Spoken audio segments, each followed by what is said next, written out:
be replacing 9-volt battery and a smoke detector. You're going to need a battery, an step stool, or a ladder to get to the smoke detector. Today I got a ladder. I'm going to set the ladder in place, get to the smoke detector.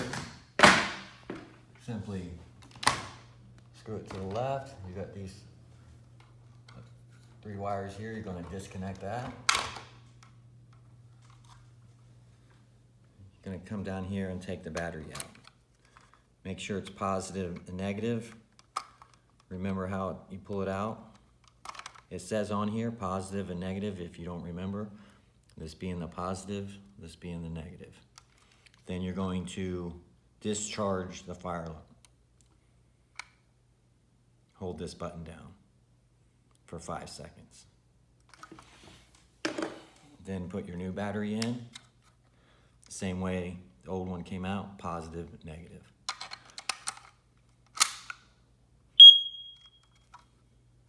Then reconnect it.